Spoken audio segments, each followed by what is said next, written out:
इसरो की जानिब से आदित्य L1 की भी पिक्चर्स लॉन्च कर दी गई हैं। जो सन मिशन होने वाला है, सैटेलाइट की पिक्चर्स जो है वो लॉन्च कर दी गई हैं 15 अगस्त के मौके पर। और इस रीजन में अगर हम देखें उसके लिए क्या है, अमेरिका के लिए इसकी क्या अहमियत है, इस सब पे बात किए लेते हैं। एक सैटेलाइट बनाया गया था जिसमें कश्मीरी स्टूडेंट्स ने भी अपना पार्ट लिया था, वो भी बराबर के हिस्सेदार थे। तो एज अ कश्मीरी आप क्या कहेंगी कि भारत है क्योंकि first ever historic payment in local currencies between India and UAE, India और यूएई के बीच लोकल करेंसी में एक पेमेंट हुई है और वो मौका आपकी मेहनत को मिलता है। इस चीज को नहीं मिलता है कि आप मुंबई से है, दिल्ली से है, हरियाणा से है, कश्मीर से है और कहाँ से है।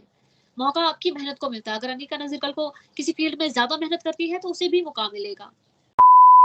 नमस्कार दोस्तों, आपको पता ही होगा भारत ने थोड़े दिन पहले चंद्रयान 3 को लॉन्च किया था, जो कि अभी तक चांद पर लैंड भी नहीं किया है। और भारत ने एक और मिशन की घोषणा कर दी है, वो है आदित्य L1, जो कि सूर्य को स्टडी करने वाला है, मतलब सूर्य के पास जाने वाला है। इस मिशन को देखकर जो पाकिस्तान के लोग हैं उनकी जली हुई है। कह रहे हैं अभी तो भारत ने एक मिशन लॉन्च किया था और वो अभी सफल भी नहीं हुआ है, अभी दूसरा लॉन्च करने जा रहा है। तो आप देखिए पाकिस्तान के लोग क्या कह रहे हैं इस पर। बिल्कुल सही। एक और बात मैंने बीच में भूली है कि इसरो की जानिब से आदित्य L1 की भी पिक्चर्स लॉन्च कर दी गई हैं। जो सन मिशन होने वाला है, सैटेलाइट की पिक्चर्स जो है वो लॉन्च कर दी गई हैं 15 अगस्त के मौके पर। और ये वही महीना है जब चंद्रयान 3 मून पर भी प्रॉपर्ली लैंड होने वाला है। अगर हम पिछले एक या 2 साल पहले की बात करें तो कश्मीरी स्टूडेंट्स भी एक प्रोग्राम में शामिल थे जिसमें आजादी तक एक सैटेलाइट लॉन्च किया गया था, एक सैटेलाइट बनाया गया था जिसमें कश्मीरी स्टूडेंट्स ने भी अपना पार्ट लिया था, वो भी बराबर के हिस्सेदार थे।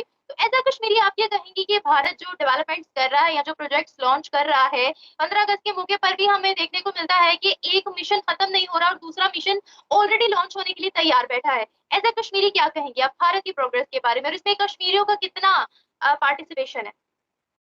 आई think Nimra, it should not be a question कि हम अलग से क्या सोचते हैं। When we say we are Indians, that means we are Indians. There should be no like Kashmiri क्या कहता है। हम कभी ये नहीं कहते कि मुंबई का क्या कहता है, दिल्ली का क्या कहता है। स्टूडेंट्स अलग अलग जगहों के स्टूडेंट्स हैं। अब डिपेंड करता है कश्मीरी बच्चों की मेहनत पे। अब किसी बच्चे ने मेहनत की, उसको मौका मिला, वो सेंटर में जा पहुंचा। अब जो मेहनत करेगा वो अपना मुकाम जो है इंडिया में हासिल करेगा, इस देश में हासिल करेगा या देश के बाहर भी हासिल करेगा। डिपेंड करता है होली होली आपकी मेहनत पे। आप जिस तरीके से जिस फील्ड में मेहनत करते हो, आपको उतना पुश मिलेगा और आपको अपॉर्चुनिटीज मिलेगी। और जिन सैटेलाइट्स की आप बात कर रहे हैं, आप चंद्रयान 3 की बात कर रहे हैं, definitely we as Indians, not as Kashmiris, we as Indians are looking for soft landing of Chandrayaan 3 कि हर कोई इंडियन इसी इंतजार में है कि उसकी सॉफ्ट लैंडिंग हम एक्सपेक्ट करते हैं। और जिन बच्चों ने पार्टिसिपेट किया है उनके लिए एक लर्निंग प्रोसेस रहा होगा। और जो बच्चे आगे पार्टिसिपेट करेंगे इन अलग अलग मिशंस में, उनके लिए भी। तो कश्मीरी जितने भी आप बच्चे अलग अलग फील्ड्स में ऑलरेडी हैं, अलग देश के अलग अलग कोनों में काम कर रहे हैं, तो there is no like that कि कश्मीर से है तो उसको कुछ अलग से रखा जाएगा। जैसे देश के अलग अलग हिस्सों के जो बच्चे हैं मेहनत कर रहे हैं और अलग अलग मुकामों पर जो है तो अपीयरेंस वो शो कर रहे हैं, उसी तरीके से अगर कश्मीरी बच्चा भी मेहनत करता है तो उसको भी उतना ही मौका मिलेगा जितना देश के बाकी हिस्सों के बच्चों को मिलता है। मौका आपकी मेहनत को मिलता है। इस चीज को नहीं मिलता है कि आप मुंबई से है, दिल्ली से है, हरियाणा से है, कश्मीर से है और कहाँ से है। मौका आपकी मेहनत को मिलता है। अगर अनिका नजीर कल को किसी फील्ड में ज्यादा मेहनत करती है तो उसे भी मौका मिलेगा।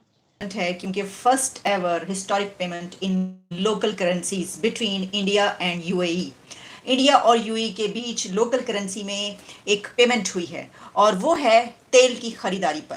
तेल की खरीदारी पर पहली मर्तबा इंडिया और यूएई के बीच 1 मिलियन बैरल ऑयल की खरीदारी पर दोनों ने लोकल करेंसीज में ये पेमेंट की है। अब देखिए ये एक बहुत बड़ी खबर इसलिए है कि हम काफ़ी अरसे से इसके ऊपर बात करते चले आ रहे हैं कि हम देखेंगे कि आहिस्ता आहिस्ता ये जो सिलसिला है ये बढ़ रहा है। इसकी वजह ये है कि कोशिश ये की जा रही है कि जो लोकल करेंसीज है उसमें ज़्यादा अपग्रेड स्टार्ट हो जाए। ख़ास तौर पर इंडिया की तरफ से हमें ये इनिशिएटिव काफ़ी अरसे पहले से ही नज़र आ रहा है कि इसके लिए कोशिशें हो रही हैं। कई एक ऐसे कंट्रीज़ इसमें शामिल हैं, बल्कि कई एक ऐसे ग्रुप्स हैं। अब इसकी जियोपॉलिटिकल क्या सिग्निफिकेंस है और इसमें ख़ास तौर पर जो ब्रिक्स अभी अपकमिंग एक समिट आ रही है उसके हवाले से इसकी क्या सिग्निफिकेंस है, इस रीजन में अगर हम देखें उसके लिए क्या है, अमेरिका के लिए इसकी क्या अहमियत है, इस सब पे बात किए लेते हैं। इसमें जितनी भी खबरें अभी तक मेरे सामने आ रही हैं उसमें ये कहा गया है कि इंडिया ने जो क्रूड ऑयल ट्रेड है 1 मिलियन बैरल उसके लिए जो पेमेंट की है वो लोकल करेंसी यानी कि इंडियन रुपी में ये पेमेंट की है अपने यूएई अरब पार्टनर इस डील में, इस पेमेंट में वो है यूएई। और इस सिलसिले में ये भी बताया जा रहा है कि जो ट्रांजैक्शंस हैं वो इंडियन रुपीस एंड यूएई दरहम में सामने आई हैं। और जैसा कि मैंने आपको बताया कि क्रूड ऑयल 1 मिलियन बैरल ये कहा गया है।